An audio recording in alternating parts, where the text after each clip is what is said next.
Hi friends, welcome back to my channel. ಎಲ್ಲರೂ ಹೇಗಿದ್ದೀರಾ? ಎಲ್ಲರೂ ಚೆನ್ನಾಗಿದ್ದೀರಾ ಅಂತ ಇವತ್ತಿನ ವೀಡಿಯೋನ ಸ್ಟಾರ್ಟ್ ಮಾಡ್ತಾಯಿದ್ದೀನಿ. ಇದು ಶುಕ್ರವಾರ ತವಳ ಆಗಿದ್ದು ಬೆಳಗ್ಗೆನೇ ಎದ್ಬಿಟ್ಟು ತಿಂಡಿಗೆ ಅಂತ ರೆಡಿ ಮಾಡ್ತಾಯಿದ್ದೀನಿ. ನೋಡಿ, ಬೆಳಗ್ಗೆ ಎದ್ಬಿಟ್ಟು ನೀಟಾಗಿ ಬಾಕ್ಲ ಸಾರಿಸ್ಬಿಟ್ಟು ಬಂದುಬಿಟ್ಟು ತಿಂಡಿ ರೆಡಿ ಮಾಡ್ತಾಯಿದ್ದೀನಿ. ಸಿಕ್ಕಾಪಟ್ಟೆ ಚಳಿ ಮಾತ್ರ, ಅದಕ್ಕೆ ಸ್ವೆಟ್ರೆಲ್ಲ ಹಾಕ್ಕೊಂಡು ಕವರ್ ಮಾಡ್ಕೊಂಬಿಟ್ಟಿದ್ದೀನಿ. ಚಳಿಯಲ್ಲಿ ಎದ್ಬಿಟ್ಟು ಏನು ಮಾಡೋಕ್ಕಾಗಲ್ಲ ಫ್ರೆಂಡ್ಸ್. ಕೈ ಕಾಲೇ ಆಡಲ್ಲ, ದೇವರನಿಗೂ ಏನು ಮಾಡೋದಕ್ಕೂ. ಬಟ್ ಆದರೂ ಏನು ಮಾಡೋಕ್ಕಾಗಲ್ಲ, ಬೇರೆ ದಾರಿ ಇಲ್ಲ, ಮಾಡಲೇಬೇಕು. ಮತ್ತು ಇವತ್ತು ನಮ್ಮ ಅಪ್ಪ ಬೇರೆ ಬರ್ತೀನಿ ಅಂತ ಹೇಳಿದರು. ಹಾಗಾಗಿ ಬೇಗ ಬೇಗ ಸ್ವಲ್ಪ ತಿಂಡಿ ಮಾಡಿಬಿಡೋಣ ಅಂತ ಮಾಡ್ತಾಯಿದ್ದೀನಿ. ಆಲ್ರೆಡಿ ಬಂದಿದ್ದರು, ನಾನು ಇವಾಗ ತಿಂಡಿ ಮಾಡೋ ಟೈಮಲ್ಲಿ ಆಲ್ರೆಡಿ ಬಂದಿದ್ದರು ಅಪ್ಪ. ನೈಟೆಲ್ಲ ಜರ್ನಿ ಮಾಡಿರ್ತಾರಲ್ಲ, ಹಾಗಾಗಿ ಮಲ್ಕೊಂಡಿತ್ತು. ಬಂದ ತಕ್ಷಣ ಸರಿ ಆಯಿತು ಮಲ್ಕೊಳ್ಳಿ ಅಂತ ನಾನೇ ಮಾಡ್ತಿದ್ದೀನಿ. ಇಲ್ಲಿ ತಿಂಡಿ ಮಾಡ್ತಾಯಿದ್ದೀನಿ. ಎಲ್ಲ ರಾತ್ರಿನೇ ಟೊಮೆಟೊ ಬಾತ್ ಮಾಡೋಣ ಅಂತ ಬಟಾಣಿಗಳನ್ನ ನೆನೆಸಿಟ್ಟಿದ್ದೆ. ಅದಕ್ಕೆ ಏನೇನು ಬೇಕು ಅಂತ ಎಲ್ಲ ರೆಡಿ ಮಾಡ್ಕೊತಾ ಇದ್ದೀನಿ. ನಾನು ಇಲ್ಲಿ ಟೊಮೆಟೊನ ರುಬ್ಬಿ ಹಾಕ್ತೀನಿ. ಕೆಲವೊಬ್ರು ಹಂಗೆ ಹೆಚ್ಚಿ ಹಾಕ್ತೀರ, ಆ ಥರನೂ ಮಾಡ್ತೀನಿ, ಈ ಥರನೂ ಮಾಡ್ತೀನಿ. ಈ ಥರ ಮಾಡಿ ಇನ್ನೂ ಚೆನ್ನಾಗಿ ಟೇಸ್ಟ್ ಕೊಡುತ್ತೆ ಅಂತ ಅಷ್ಟೇ. ಒಂದ್ಸಲ ಟ್ರೈ ಮಾಡಿ ನೋಡಿ, ಚೆನ್ನಾಗಿ ಬರುತ್ತೆ. ಏನಿಲ್ಲ, ಟೊಮೆಟೊ ಒಂದು ಟೊಮೆಟೊ, ಆಮೇಲೆ ಒಂದು ಈರುಳ್ಳಿ, ಆಮೇಲೆ ಅದಕ್ಕೆ ಸ್ವಲ್ಪ ಕೊತ್ತಂಬರಿ ಸೊಪ್ಪು, ಆಮೇಲೆ ಸ್ವಲ್ಪ ಶುಂಠಿ ಬೆಳ್ಳುಳ್ಳಿ ಇಷ್ಟನ್ನು ಹಾಕ್ಬಿಟ್ಟು ಸ್ವಲ್ಪ ಅರಿಶಿನ ಹಾಕ್ಬಿಟ್ಟು ಚೆನ್ನಾಗಿ ರುಬ್ಬಿ ಇಟ್ಕೊಂಡಿರೋದು ಅಷ್ಟೇ. ನಿಮ್ಮ ಖಾರಕ್ಕೆ ಎಷ್ಟು ಬೇಕು, ನಿಮಗೆ ಎಷ್ಟು ಅಳತೆ ಮಾಡ್ತೀರೋ ಅಷ್ಟು ಅಳತೆಗೆ ನೀವು ಖಾರನ ರುಬ್ಕೊಂಡ್ರೆ ಆಗುತ್ತೆ. ಮತ್ತು ಇಲ್ಲಿ ಒಂದು ಕುಕ್ಕರ್ ಇಟ್ಬಿಟ್ಟು ಅದಕ್ಕೆ ಎಣ್ಣೆ ಹಾಕ್ಬಿಟ್ಟು ಪಲಾವ್ ಸಾಮಾನು ಮತ್ತು ರುಬ್ಬಿರೋ ಪೇಸ್ಟು, ಆಮೇಲೆ ಅದಕ್ಕೆ ನಾನು ಸ್ವಲ್ಪ ಖಾರದ ಪುಡಿ, ಖಾರಕ್ಕೆ ನಾನು ಹಸಿಮೆಣ್ಸಿನ್ಕಾಯಿ ಏನು ರುಬ್ಬಿರಲ್ವಲ್ಲ, ಸೊ ಖಾರದ ಪುಡಿ, ಆಮೇಲೆ ಧನಿಯಾ ಪೌಡರು ಇಷ್ಟನ್ನು ಹಾಕ್ಬಿಟ್ಟು ಚೆನ್ನಾಗಿ ಅದನ್ನು ಬಾಡಿಸ್ಬೇಕು. ಚೆನ್ನಾಗಿ ಅದು ಹಸಿ ವಾಸನೆಲ್ಲ ಹೋಗ್ಬೇಕು. ಆ ಥರ ಬಾಡಿಸ್ಬಿಟ್ಟು ನಾನು 2 ಲೋಟ ಅಕ್ಕಿ ತೊಗೊಂಡಿದ್ದೀನಿ. ಆ 2 ಲೋಟ ಅಕ್ಕಿಗೆ 4 ಗ್ಲಾಸ್ ನೀರು, ನಾನು ಪಕ್ಕದಲ್ಲಿ ಆಲ್ರೆಡಿ ಬಿಸಿನೀರನ್ನು ಇಟ್ಟಿದ್ದೀನಿ. ಅದನ್ನೆಲ್ಲ ಹಾಕ್ಬಿಟ್ಟು ಅಕ್ಕಿ ಹಾಕ್ಬಿಟ್ಟು ಲಾಸ್ಟಿಗೆ, ಆಮೇಲೆ ಬಿಸಿನೀರನ್ನ ಆಲ್ರೆಡಿ ಕುದಿಸೋಕೆ ಇಕ್ಕಿದ್ನಲ್ಲ, ಅದನ್ನು ಬಿಸಿನೀರು ಹಾಕ್ಬಿಟ್ಟು ಅದಕ್ಕೆ ರುಚಿಗೆ ತಕ್ಕಷ್ಟು ಉಪ್ಪು ಹಾಕ್ಬಿಟ್ಟು 2 ವಿಷಲ್ ಕೂಗಿಸಿದ್ರೆ ಸೂಪರಾಗಿರೋ ಟೊಮೆಟೊ ಬಾತ್ ರೆಡಿ. ಇದನ್ನು ಸ್ವಲ್ಪ ಟ್ರೈ ಮಾಡಿ ನೋಡಿ, ಟೊಮೆಟೊನ ರುಬ್ಬಿ ಮಾಡಿ ನೋಡಿ ಎಷ್ಟು ಚೆನ್ನಾಗಿ ಬರುತ್ತೆ ಅಂತ. ಕುಕ್ಕರ್ ವಿಷಲ್ ಮುಚ್ಚಿದ್ದೀನಿ, 2 ವಿಷಲ್ ಬಂದರೆ ರೆಡಿ.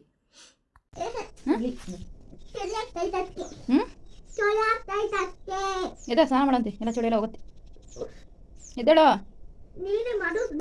ಎದ್ದ ಮತ್ತೆ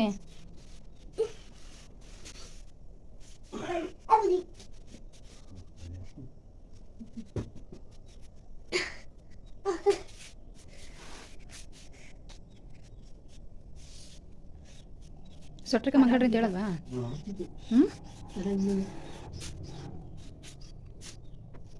ಏನೋ ಏನೋ ಏನೋ ಏನ್ ಸ್ಮಾರ್ಟ್ ಆಗಿದ್ಯಲ್ಲಿ.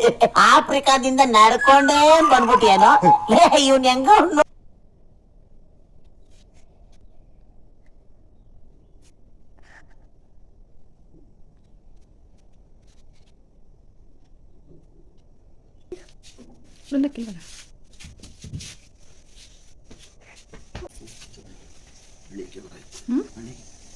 ನಾನು ತಿದ್ದ 11 ಗಂಟೆ ಬಸ್ಗೆ ಹೋಯ್ತು. 5 ಗಂಟೆ ಬರಂತ ಅದು ಹೊಡೆದ ಬಸ್. ಅಯ್ಯೋ ನಾವು 3:30 ಬಸ್ ಬಂದು 4 ಗಂಟೆ.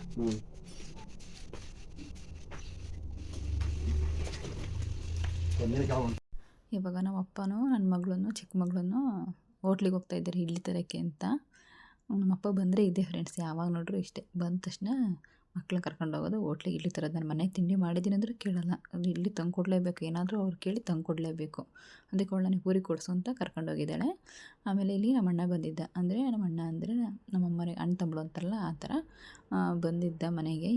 ಅಂದರೆ ಅವನಿಗೆ ಮಾತು ಬರಲ್ಲ ಅಲ್ವಾ, ಹಾಗಾಗಿ ಕೈಸನೆ ಬೈಸನೆ ಮಾಡಿ ತೋರಿಸ್ತಾನೆ. ನಮಗೆ ಅರ್ಥ ಆಗುತ್ತೆ ಅವನ ಭಾಷೆಗಳು, ಯಾಕಂದರೆ ಚಿಕ್ಕ ವಯಸ್ಸಿಂದ ನೋಡಿರ್ತೀವಲ್ಲ, ಅರ್ಥ ಆಗುತ್ತೆ. ಹಂಗಾಗಿ ಅವನು ಏನಾರ ವಿಷಯ ಇದ್ದರೆ ನಮ್ಗೆ ಹೇಳಕ್ಕೆ ಬರ್ತಾನೆ. ಅದನ್ನು ಹೇಳ್ತಾ ಇದ್ದ, ನಾವು ಈ ಥರ ಇದ್ದಾರೆ ಅಂತ ಹೇಳ್ತಾ ಇದ್ವಿ, ಅರ್ಥ ಮಾಡ್ಕೊತಾ ಇದ್ವಿ.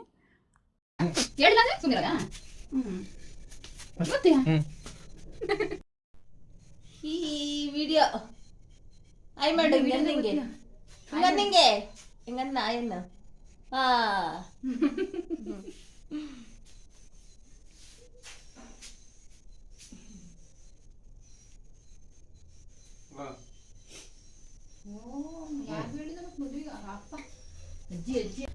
ಸ್ಟೈಲಾಗಿ ಕೈ ಬೀಸ್ಕೊಂಡು 8 ಗಂಟೆ ಆಯ್ತಾ, ಇವಾಗ ಬಾ ಆಯ್ತಾ. 7 ಗಂಟೆಗೆ ಎದ್ದಿದ್ದೆ, ಹಾಲ್ಗಡ್ ಬಂದು ಮುಸ್ರೆ ತಂದು ಇದು ಮಾಡಿದ್ದು ಬಂದಿದ್ದು ನಾನು. ಎಲ್ಲಿ ಮುತ್ರ ತಂದೆ? ಅದು ಹಾಲು ಕಟ್ಬೇಕಾದ್ರೆ ತಂದೆ ಅವ್ರ ಆಜಪ್ಪ ಬಂದಿತ್ತಂತ. ಅಲ್ಲ ಅಲ್ಲ ಅವೆಲ್ಲ ರೀಸನ್ ಅಲ್ಲ ಗೊತ್ತ. ಅವಳು ಊರಿಗೆ ಬಿಟ್ಟು ಕಳಿಸಿ ಏನ್ ಮಾಡ ಸುಮ್ಮನೆ. ಅವಳು ಇಲ್ಲ ಅಂತ ನೀನ್ ನೆಮ್ಮದಿಯಾಗಿರ್ಬೋದು ಒಬ್ಳೆ, ನೀನು ಒಬ್ಳೆ ಮಗಳು. ಅವ್ ಎಲ್ಲದಾಳೆ ಏಯ್ ತಡಿ, ಇದಕ್ಕೆ ಹೋಯ್ತಾರೆ ಹೋಟ್ಲಿಗೆ. ಗೊತ್ತಿಲ್ಲ ಕೊಯ್ದಾರೆ, ಬಾಯಿ ಬರ್ತೈತಿ. ಅಗ್ನಿ ಮಾಡು ಗೊತ್ತು ಹಗ್ ಮಾಡು ಅವ್ರ ಬಾ ಬರ್ತಾರೆ, ಇದಕ್ಕೆ ಹೋಗಿದ್ದಾರೆ. ಎಲ್ಲೂ ಹೋಗೋದೇ ಬೇಡ ಔಟ್ ಸೈಡು. ಹೋಟ್ಲಿಗೆ ಹೋಯ್ದಾರ ಕಣ ಇಡ್ಲಿ ತರಕ್ಕೆ ನಿಮಗೆ ಸ್ಕೂಲಿಗೆ. Promise promise. ಇಡ್ಲಿನಾ ನನ್ನ ಫೇವರೆಟ್ ಪುಳಿಯೋಗರೆ. ಇಡ್ಲಿ ಅಲ್ಲ ಅಮ್ಮ, ಇಡ್ಲಿ ತಿನ್ನಕ್ಕಾಗಲ್ಲ ಕಣೆ. ಇದರ ಬೇರೆ ಮಾಡ್ಕೊಳ್ಸೆ. ಈಗ ಏನು ಮಾಡ್ಕೆ ನಡಿ, ಸ್ನಾನ ಮಾಡಿ ನಡಿ, ಟೈಮ್ ಆಯ್ತು. ನಡಿ 8 ಗಂಟೆ. ಎಷ್ಟು ಟೈಮ್ ನೋಡಿದ್ವಿ ಇವಾಗ? ನೋಡಿದೆ. ನಡಿ ನಡಿ ಬೇಗ. ಇವಾಗ ನೋಡಿ ತಾತನ ಮೊಮ್ಮಗಳನ್ನು ಹೋಗ್ಬಿಟ್ಟು ಏನೇನು ತಂದಿದ್ದಾರೆ ಅಂತ. ಹೋಟ್ಲಿಂದ ಇಡ್ಲಿ ಮತ್ತು ಪೂರಿ ತಗೊಂಡು ಬಂದಿದ್ದಾರೆ, ಮತ್ತು ತಿನ್ನೋದಕ್ಕೆ ಬ್ರೆಡ್ಡು, ಬಿಸ್ಕೆಟ್ಟು, ಮತ್ತು ಅವಳೇನೇನೋ ತೊಗೊಂಬಂದಿದ್ದಾಳೆ, ಲಾಲಿಪಪ್ಪು ಅದು ಇದು ಅಂತ ಏನೋ ಇಸ್ಕೊಂಬಂದಿದ್ದಾಳೆ ನೋಡಿ ನಮ್ಮ ಅಪ್ಪನ ಹತ್ರ. ಇದೇ ಬಂದರೆ ಸಾಕು, ಇದೆ ನಮ್ಮ ಅಪ್ಪನ ಕೆಲಸ. ಹೋಗೋದು, ಮನೇಲಿ ತಿಂಡಿ ಮಾಡಿದರೆ ಹೋಗಿ ಇಡ್ಲಿ ಎಲ್ಲ ತರೋದು. ಬೇಡ ಅಂದರೂ ಕೇಳಲ್ಲ ನಮ್ಮಪ್ಪ, ತಂದು ಕೊಡಲೇಬೇಕು, ಇಲ್ಲಾಂದರೆ ಸಮಾಧಾನ ಆಗಲ್ಲ ನಮ್ಮ ಅಪ್ಪಗೆ. ಮತ್ತು ಬರ್ತಾ ಹಾಲು ತೊಗೊಂಬಂದಿತ್ತು, ಅದಕ್ಕೆ ಹಾಲು ಕಾಯಿಸೋಣ ಅಂತ ಇಟ್ಟಿದ್ದೀನಿ ಇವಾಗ. ನೋಡಿ ಇವಾಗ ಹಾಲು ಕಾಯಿಸ್ಬಿಟ್ಟು ಈಗ ಇಡ್ಲಿ ಮತ್ತು ಪೂರಿ ಎಲ್ಲ ತಂದಿತ್ತಲ್ಲ ನಮ್ಮ ಅಪ್ಪಾಜಿ, ಅದಕ್ಕೆ ಬೇಗ ಬೇಗ ಬಾಕ್ಸಿಗೆಲ್ಲ ತುಂಬಿ ರೆಡಿ ಮಾಡಿಡೋಣ ಅಂತ ಎಲ್ಲ ತುಂಬಿ ರೆಡಿ ಮಾಡ್ತಿದ್ದೀನಿ. ಅವರು ಮಕ್ಕಳೆಲ್ಲ ಸ್ನಾನ ಮಾಡ್ಕೊಂಡು ಅವ್ರು ರೆಡಿ ಆಗ್ತಾಯಿದ್ರು, ಹಂಗಾಗಿ ನಾನಿಲ್ಲಿ ಬಾಕ್ಸಿಗೆಲ್ಲ ರೆಡಿ ಮಾಡಿಬಿಡೋಣ, ಟೈಮ್ ಬೇರೆ ಆಗ್ಬಿಟ್ಟೈತಿ, ಹಂಗಾಗಿ ರೆಡಿ ಮಾಡ್ತಾಯಿದ್ದೀನಿ. ಪೂರಿ ಮತ್ತು ಇಡ್ಲಿ ಎರಡನ್ನೂ ತೊಗೊಂಬಂದಿದ್ಲು ನನ್ನ ಮಗಳು, ಇಸ್ಕೊಂಬಂದಿದ್ಲು. ಇಲ್ಲಿ ಮನೇಲಿ ತಿನ್ನೋಕ್ಕೆ ಪೂರಿ, ಮನೇಲಿ ತಿನ್ನೋಕ್ಕೆ ಇಡ್ಲಿ, ಸ್ಕೂಲಿಗೆ ತಂದೋಕ್ಕೆ ಪೂರಿ ಅಂತ ಕಟ್ಟಿಸ್ಕೊಂಬಂದಿದ್ದಾಳೆ, ನಮ್ಮ ಅಪ್ಪನ ಹತ್ರ ಇಸ್ಕೊಂಬಂದಿದ್ದಾಳೆ. ಅದಕ್ಕೆ ಸ್ಕೂಲಿಗೆ ಪೂರಿನೇ ಹಾಕಮ್ಮ ಅಂತಿದ್ಲು. ಸರಿ ಆಯಿತು ಅಂತ ಇಬ್ಬರಿಗೂ ಪೂರಿನೇ ಹಾಕ್ಬಿಟ್ಟು ಮನೆಗೆ ತಿನ್ನೋದಕ್ಕೆ ಇಡ್ಲಿ ಕೊಡ್ತೀನಿ, ಇಡ್ಲಿ ತಿಂತೀನಿ ಅಂದರು. ಮನೆಗೆ ತಿನ್ನೋದಕ್ಕೆ ಇಡ್ಲಿ ಅಂತ ರೆಡಿ ಮಾಡಿ ಇಡ್ತಾಯಿದ್ದೀನಿ ಎಲ್ಲ. ಮತ್ತು ಅದನ್ನೇ ಚಟ್ನಿನೇ ಹಾಕ್ತಾಯಿದ್ದೀನಿ, ಯಾಕಂದರೆ ಅದೇ ಚಟ್ನಿ ನಡೆಸಲ್ಲ, ಬೇಗ 12 ಗಂಟೆ 12 ಅಷ್ಟೊತ್ತಿಗೆಲ್ಲ ಊಟಕ್ಕೆ ಬಿಡ್ತಾರಲ್ಲ, ಸೊ ಹಂಗಾಗಿ ಏನೂ ಆಗೋಲ್ಲ, ಚಟ್ನಿನೇ ಹಾಕು ಅಂದರು. ಮತ್ತು ನನ್ನ ಮಕ್ಕಳಿಗೆ ದೋಸೆ ಇಡ್ಲಿ ಅದಕ್ಕೆಲ್ಲ ಚಟ್ನಿನೇ ಜಾಸ್ತಿ ಇಷ್ಟಪಡೋದು, ಇನ್ನೇನು ಜಾಸ್ತಿ ಅವ್ರು ಇಷ್ಟಪಡಲ್ಲ, ಹಂಗಾಗಿ ಚಟ್ನಿ ಹಾಕ್ಕೊಟ್ಟು ಕಳಿಸ್ದೆ. ಆಮೇಲೆ ನಮ್ಮಪ್ಪ ಸ್ವಲ್ಪ ಟೀ ಇಟ್ಕೊಡು ಅಂತ, ಸರಿ ಆಯಿತು ಅಂತ ಇಲ್ಲಿ ಟೀ ಇಡ್ತಾಯಿದ್ದೀನಿ, ಎಲ್ಲರಿಗೂ ಸೇರಿಸಿನೇ ಇಡ್ತಾಯಿದ್ದೀನಿ. ಬಟ್ ಮಕ್ಳಿಗೆ ಮಾತ್ರ ಕೊಡೋಲ್ಲ ಅಷ್ಟೇ ನಾನು ಟೀ ಕಾಫಿ ಎಲ್ಲ ಜಾಸ್ತಿ, ಯಾಕಂದರೆ ಅವರು ಈಗ ಸ್ಕೂಲಿಗೆ ಹೋಗೋ ಟೈಮ್ ಅಲ್ವಾ, ಇನ್ನೇನು ವ್ಯಾನ್ ಬರೋ ಟೈಮಿಗೆ ನಾನು ಟೀ ಕಾಫಿ ಕೊಟ್ಬಿಟ್ಟೆ ಅಂದರೆ ಹೊಟ್ಟೆ ನೋವು ಅಂದ್ಬಿಡ್ತಾರೆ, ಹಂಗಾಗಿ ನಾನು ಜಾಸ್ತಿ ಅವರಿಗೆ ಟೀ ಕಾಫಿ ಕೊಡೋಲ್ಲ, ಸ್ವಲ್ಪ ಅವಾಯ್ಡ್ ಮಾಡ್ತೀನಿ. ನಾನು ಜಾಸ್ತಿ ಮನೆಗಿದ್ದರೆ ನಾನು ಸ್ವಲ್ಪ ನನ್ನ ತಂಗಿ ಇಕ್ಕಿರೋ ಅವಾಗ ಕೊಡ್ತಾಳೆ ಅಷ್ಟೇ, ಬಿಟ್ಟು ನಾನು ಮಾತ್ರ ಇಟ್ಟರೆ ನಾನು ಇಡೋದಿಲ್ಲ, ಕೊಡೋದಿಲ್ಲ ಅವರಿಗೆ.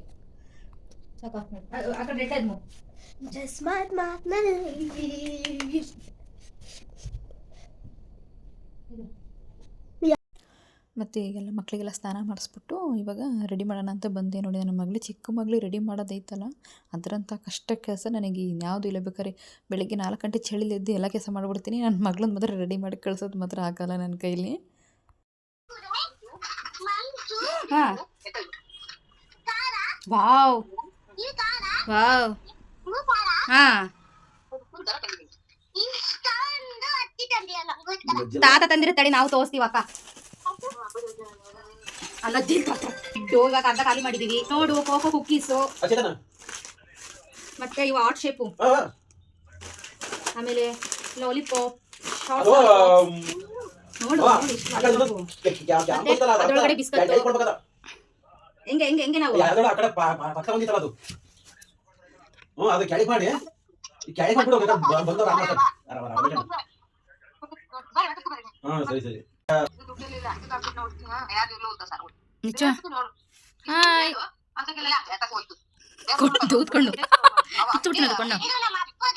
ಹೇಳೇ ಹೇಳಲೇ, ಯಾರು ನಿಮ್ಮ ಅಪ್ಪ ಹೇಳ್ತೀಯಾ? ಏನ್ ಹೇಳ್ತೀಯಾ? ಏನಂತ ಹೇಳ್ತೀಯಾ? ನಾವೇನ್ ಎದ್ರಕಂತೀವ ಹೇಳಿದ ತಕ್ಷಣ? ಹೌದು ಗೀತಾ, ಬಾ ನಾವು ಹೋಗೋಣ. ನಾವು ಬರ್ತೀವಿ ತಡಿ. ಈಗ ನಮಗೂ ಕೊಡ್ಸು, ನಾವು ಬರ್ತೀವಿ. ಕಿತ್ತು ಬಿಡ್ತೀನಿ ನಾಳೆಗೆ. ಏಯ್ ತಿನ್ನಂಗಿಲ್ಲ, ಹುಷಾರಿಲ್ವಲ್ಲ, ನಮಗೆ ಪಾರ್ಸಲ್ ಕೊಟ್ಟು ಕಳ್ಸು. ಅಲ್ಲ ಅವನೇನ ತಂದಳಲ್ಲ, ನಮಗೆಲ್ಲ ಪಾರ್ಸಲ್ ಕೊಡು, ನಮಗೆ ಕೊಟ್ಟು ಕಳ್ಸು.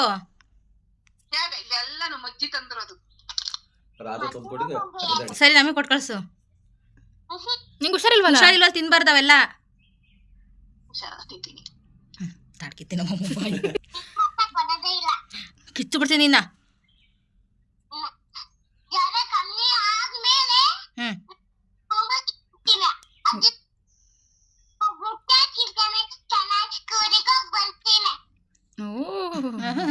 ಕಂತಾಳಂತೆ ಹುಷಾರಾಗವರ್ಗು.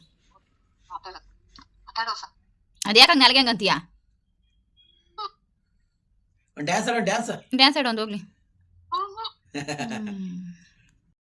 ಇಷ್ಟೆಲ್ಲ ಆದಮೇಲೆ ಮತ್ತೆ ವ್ಲಾಗ್ನ ಕಂಟಿನ್ಯೂ ಮಾಡೋಕ್ಕಾಗಲಿಲ್ಲ. ಇದು ಮಧ್ಯಾಹ್ನದ ಮೇಲೆ ಮತ್ತೆ ವ್ಲಾಗ್ನ ಕಂಟಿನ್ಯೂ ಮಾಡ್ತಾಯಿದ್ದೀನಿ. ನಮ್ಮಪ್ಪ ಸ್ವಲ್ಪ ಕೆಲಸ ಆದಮೇಲೆ ಬಂದಿತ್ತಲ್ಲ ಊರಿಗೆ, ಕೆಲಸ ಮುಗೀತು. ಹಂಗಾಗಿ ಇವಾಗ ಮತ್ತೆ ರಿಟರ್ನು ಊರಿಗೆ ವಾಪಸ್ ಹೋಗ್ತಾಯಿದ್ದೆ ಬೆಂಗಳೂರಿಗೆ. ಸ್ವಲ್ಪ ಹೊತ್ತು ಕೆಲಸ ಮುಗಿಸ್ಕೊಂಡು ಬಂದು ಸ್ವಲ್ಪ ಹೊತ್ತು ಮಲ್ಕೊಂಡಿದ್ದು. ಇವಾಗ ಎದ್ದು ಮತ್ತೆ ಬಿಸಿ ಬಿಸಿಯಾಗಿ ಅಡುಗೆ ಮಾಡಿಕೊಟ್ಟೆ, ಮುದ್ದೆ ಮಾಡಿಕೊಟ್ಟೆ. ಮುದ್ದೆ ಎಲ್ಲ ಊಟ ಮಾಡಿಬಿಟ್ಟು ಇವಾಗ ಊರಿಗೆ ಹೋಗ್ತಾಯಿದ್ದೆ. ಇಲ್ಲಿಂದನೇ ಸೀದಾ ಬಸ್ ಇದೆ ಫ್ರೆಂಡ್ಸ್, ನಮ್ಮೂರಿಂದನೇ 3 ಗಂಟೆಗೆ ಬಸ್ ಇದೆ ಸೀದಾ ಬೆಂಗಳೂರಿಗೆ. ಸೊ ಹಂಗಾಗಿ ಆ ಬಸ್ಸಿಗೆ ಹೋಗ್ತೀನಿ ಅಂತ ಹೋಗ್ತಾಯಿದ್ದೆ. ಮತ್ತು ಬೆಳಿಗ್ಗೆ ರಿಟರ್ನ್ ಕೆಲಸಕ್ಕೆ ಬೇರೆ ಹೋಗ್ಬೇಕಲ್ಲ, ಒಂದೇ ದಿವಸ ರಜೆ ಹೇಳಿ ಬಂದಿರೋದು, ಹಂಗಾಗಿ ಹೋಗ್ತೀನಿ ಅಂತ ಹೋಗ್ತಾಯಿತ್ತು. ಅದಕ್ಕೆ ನಮ್ಮ ಅಪ್ಪನ ಕಳ್ಸೋಣ ಅಂತ ನಿಂತ್ಕೊಂಡಿದ್ವಿ. ಆಧಾರ್ ಕಾರ್ಡ್ ಮರ್ತಿತ್ತು ಅಂತ ಆಧಾರ್ ಕಾರ್ಡು, ಮತ್ತು ಅದು ಇನ್ನೊಂದು ಕೆಲಸಕ್ಕೆ ಏನೋ ತಂದಿರುತ್ತಲ್ಲ, ಮತ್ತು ಅಲ್ಲಿ ಕೆಲಸಕ್ಕೆ ಬೇಕಾಗುತ್ತೆ ಆಧಾರ್ ಕಾರ್ಡ್ ಎಲ್ಲ, ಮತ್ತು ಇಲ್ಲಿಂದ ಬಂದು ತಗೊಂಡೋಗಲ್ಲ ಆಗಲ್ಲ ಅನ್ನೋ ಕಾರಣಕ್ಕೆ ಮರ್ತೋಗಿತ್ತು ಅಂತ ಅದನ್ನು ಎಲ್ಲ ವಾಪಸ್ ಕೊಟ್ಟು ಇವಾಗ ಕಳಿಸ್ತಾಯಿದ್ವಿ ನಮ್ಮ ಅಪ್ಪಾಜಿನೂ ಹೋಯ್ತು, ಅವತ್ತೇ ರಿಟರ್ನ್ ಹೋಯ್ತು. ಮತ್ತು ಇನ್ನೊಂದೇನೆಂದರೆ ಮಕ್ಕಳು ಬೇರೆ ನೋಡ್ದಂಗೆ ಹೋಗುತ್ತಲ್ಲ, ಮತ್ತೆ ಇನ್ನೊಂದ್ಸಲ ಸ್ಕೂಲಿಂದ ಬರೋಷ್ಟೊತ್ತಿಗೆ ಇರಲ್ಲ ಅನ್ನೋದೊಂದು ಬೇಜಾರಷ್ಟೇ ನಮ್ಮ ಅಪ್ಪಂಗೆ.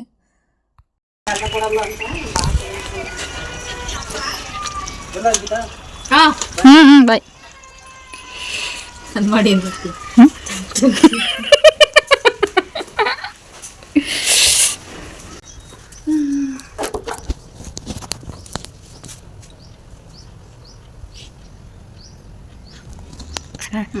ಮತ್ತು ಇದು ಸಂಜೆಯಿಂದ ಕಂಟಿನ್ಯೂ ಆಗಿದ್ದು.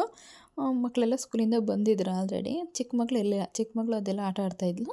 ಇವಳು ದೊಡ್ಡವಳು ನೋಡಿ, ನಾನೇನೋ ಕೆಲಸ ಮಾಡ್ತಾಯಿದ್ದೆ, ತಲೆ ಬಿಚ್ಕೊಂಡು ಬಂದುಬಿಟ್ಟು ತಲೆ ಬಚ್ಚು ಅಂತ ಇದು ಮಾಡ್ತಿದ್ಲು ನನಗೆ. ತಡೆಯಮ್ಮ ಬಾರ್ತೀನಿ, ಒಂದು ನಿಮಿಷ ಇರು, ಸ್ವಲ್ಪ ಏನೋ ಕೆಲಸ ಐತೆ ಮಾಡ್ತಿರ್ತೀನಿ, ಅಷ್ಟೇವರೆಗೂ ತಲೆ ಬಾಚ್ಕೊಂಡಿರೋ, ನೀನು ಸ್ಟಿಕ್ಕೆಲ್ಲ ಬಿಡಿಸ್ಕೊತಾ ಇರೋ, ಬಂದು ನಾನು ಜಡೆ ಹಾಕ್ತೀನಿ ಅಂತ ಹೇಳಿದ್ದೀನಿ. ನಾನು ಎದ್ದು ಬರೋ ಅಷ್ಟರೊಳಗೆ ನೋಡಿ ಅಲ್ಲಿ ನಿದ್ದೆ ಬಂದಿತ್ತು ಅಂತ, ಎಲ್ಲಿ ನಿದ್ದೆ ಮಾಡ್ತಾಯಿದ್ದಾಳೆ ಅಂತ. ಇವಳು ದೊಡ್ಡ ಮಗಳು, ಚಿಕ್ಕವಳು ಅಷ್ಟು ಇದು ಮಾಡಲ್ಲ, ನಿದ್ದೆ ಮಾಡಲ್ಲ. ಇವು ದೊಡ್ಡವಳಿದ್ದಾಳಲ್ಲ, ಅವಳು ನಿದ್ದೆ ಕಂಟ್ರೋಲ್ ಮಾಡಲ್ಲ. ಅವಳು ಎಲ್ಲಿ ಸಿಗುತ್ತೋ ಜಾಗ ಅಲ್ಲೇ ಮಲ್ಕೊಂಡ್ಬಿಡ್ತಾಳೆ ಅವಳು, ಆ ಥರದವಳು. ಬೇಕಾದ್ರೆ ರೋಡಲ್ಲಿ ನಿಂತ್ಕೊಂಡಿದ್ದು ರೋಡಲ್ಲೇ ನಿದ್ದೆ ಬಂದರೆ ರೋಡಲ್ಲೇ ಮಲ್ಕೊಂಡ್ಬಿಡ್ತಾಳೆ. ಆ ಥರ ಎಷ್ಟೋ ಸಲ ಅವಳು ಆ ಥರ ಮಾಡಿದಾಳೆ ಕೂಡ. ಮತ್ತು ನಿದ್ದೆಗಣ್ಣಲ್ಲಿ ಎದ್ದು ಬೇರೆ ಹೋಗ್ಬಿಡ್ತಾಳೆ. ಹಂಗಾಗಿ ಅವಳನ್ನ ಸ್ವಲ್ಪ ಇಷ್ಟೊತ್ತಿನ ಮಧ್ಯಾಹ್ನ ಟೈಮಲ್ಲಿ ನಿದ್ದೆ ಮಾಡಿದರೆ ಜೋಪಾನಾಗಿ ನೋಡ್ಕೋಬೇಕು ಅವಳನ್ನ ನಾವು. ನೋಡ್ಕೊಳ್ಳಿಲ್ಲ ಅಂದರೆ ಗ್ಯಾರಂಟಿ ಅವಳು ನಿದ್ದೆಗಣ್ಣಲ್ಲಿ ಎದ್ದು ಓಡೋಗೋದು ಪಕ್ಕ ಅವಳು. ಎಷ್ಟೋ ಸಲ ನಿದ್ದೆಗಣ್ಣಲ್ಲಿ ಎದ್ದು ಓಡೋಗಿದ್ದಾಳು ಅವಳು. ನಾವು ಓಡೋಗಿ ಹಿಂದ್ಗಡೆ ಹೋಗಿ ಕರ್ಕೊಂಡು ವಾಪಸ್ ಬಂದಿದ್ದೀವಿ. ಆ ಥರದವಳು ಅವಳು. ನಿದ್ದೆ ಬಂದರೆ ತಡೆಯಲ್ಲ, ಮತ್ತು ನಿದ್ದೆ ಅಂದರೆ ಎದ್ದರೆ ಈ ಥರ ಮಾಡ್ತಾಳೆ, ನಿದ್ದೆಗಣ್ಣಲ್ಲಿ ಹೋಗ್ಬಿಡೋದೆಲ್ಲ ಮಾಡ್ತಾಳೆ. ಆಮೇಲೆ ಇನ್ನು ನೋಡಿ ನಮ್ಮ ಫ್ರೆಂಡ್ ಬಂದಿದ್ದರು ಮನೆ ಮುಂದೆ. ನಾಯಿ ಒಂದು 2 ವೀಡಿಯೋದಲ್ಲಿ ಹಾಕಿದ್ದೀನಿ. ಇದಕ್ಕೆ ನಾನು ಡೈಲಿ ಬಂದಾಗ ಅನ್ನ ಹಾಕ್ತೀನಲ್ವ, ಇದು ಹೊಟ್ಟೆ ಹಸ್ದಾಗ ನನ್ನ ಮನೆ ಬಂದು ನಿಂತ್ಕೊಂಡ್ಬಿಡುತ್ತೆ, ಅದು ಹಾಕೋವರೆಗೂ ಬಿಡೋದೇ ಇಲ್ಲ.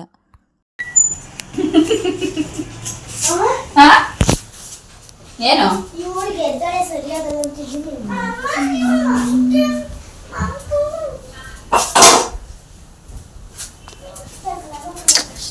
ದೀಪ ಪೂಜೆ ಆಯ್ತು,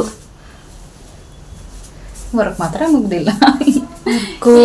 ವರ್ಕ್ ಮಾತ್ರ ಮುಗಿಯಲ್ಲ, ಓದ್ಕೊಳ್ಳೋದಷ್ಟೇ ಸ್ಟಾರ್ಟ್. ಅಡುಗೆ ಮಾಡಬೇಕು, ಏನು ಅಡುಗೆ ಮಾಡೋದು, ಏನು ಸಾಂಬಾರು ಮಾಡೋದು, ಟೆನ್ಷನ್ ಇದೆ.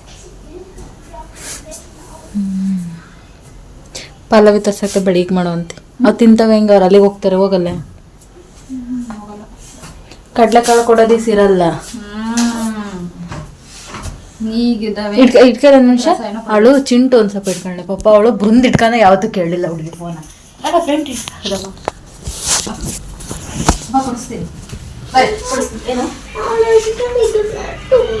ಹೌದಾ ನೋಡಿ. ಇವಳಿಗೆ ಏನಂದರೆ ಅವಳು ದೊಡ್ಡವಳು, ಅವಳು ಫೋನ್ ಇಟ್ಕೊಂಡು ಕೂತ್ಕೊಂಡಿರ್ತಾಳೆ, ನನಗೆ ಫೋನ್ ಕೊಡಲ್ಲ ಅಂತ ಇವಳು. ಅವಳು ಫೋನ್ ಇಟ್ಕೊತಾಳೆ, ನನಗೆ ಕೊಡಲ್ಲ ಅಂತ ಇವಳು. ಇಬ್ಬರು ಒಬ್ರಿಗೊಬ್ರು ಫೋನಿಗೋಸ್ಕರ ಕಿತ್ತಾಡ್ತಾರೆ. ನಾನು ಜಾಸ್ತಿ ಫೋನ್ ಕೊಡಲ್ಲ, ಅವಾಯ್ಡ್ ಮಾಡ್ತೀನಿ, ನಾನು ಜಾಸ್ತಿ ಕೊಡೋದೇ ಇಲ್ಲ.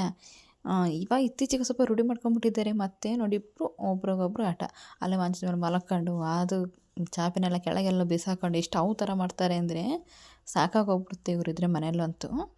ಅದಕ್ಕೆ ಇಬ್ಬರು ಸುಮ್ಮನೆ ಕೂತ್ಕೊಂಡು ಗಲಾಟೆ ಮಾಡೋದಂಗೆ ನೋಡ್ಕೊಂಡು ಕೂತ್ಕೊಳ್ರಿ, ಇಬ್ಬರು ಗಲಾಟೆ ಮಾಡಬೇಡ್ರಿ, ಇಲ್ಲಾಂದರೆ ಇಬ್ರಿಗೂ ಕೊಡೋಲ್ಲ ಮೊಬೈಲ್ನ, ಇಬ್ಬರ ಹತ್ರ ಇಸ್ಕೊಂಡ್ಬಿಡ್ತೀನಿ ಅಂತ ಗಲಾಟೆ ಮಾಡ್ತಿದ್ರು. ನಾನು ನನ್ನ ತಂಗಿ ಇಬ್ಬರು ಸೇರಿಕೊಂಡು. ಅದೊಂದು ನಿಮಗೆ ಅದೊಂದು ಬಾಕಿ ಇತ್ತು.